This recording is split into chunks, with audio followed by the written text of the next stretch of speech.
Pelatih PSM Makassar Bernardo Tavares berbicara peluang tim nasional untuk timnas Portugal pada Piala Dunia 2022 Qatar.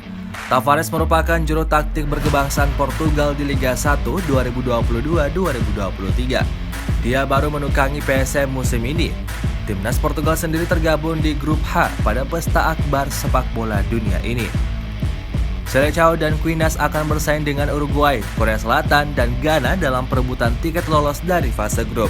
Tavares optimistis jika Portugal keluar sebagai juara grup H. Peluang melangkah lebih jauh di Piala Dunia 2022 Qatar terbuka lebar. Namun peluang Portugal kecil jika hanya sebagai runner-up grup H. Sebab ada potensi bertemu dengan timnas Brazil jika Neymar CS keluar sebagai juara grup G. Peluang Brazil sebagai juara grup G terbuka lebar karena bertemu Swiss, Serbia, dan Kamerun. Timnas Portugal tampil untuk ke-8 kalinya di Piala Dunia. 7 penampilan sebelumnya di pesta akbar sepak bola dunia. Prestasi terbaik Portugal ditorehkan pada Piala Dunia 1966 Inggris. Kala itu berhasil meraih peringkat 3. Sudah 46 tahun prestasi tersebut sulit diulang, walau rentetan pemain bintang dimiliki Portugal. Bahkan 5 kali berturut-turut tampil di Piala Dunia sejak 2002 hingga 2018, prestasi tertinggi ditorehkan hanya sampai 8 besar.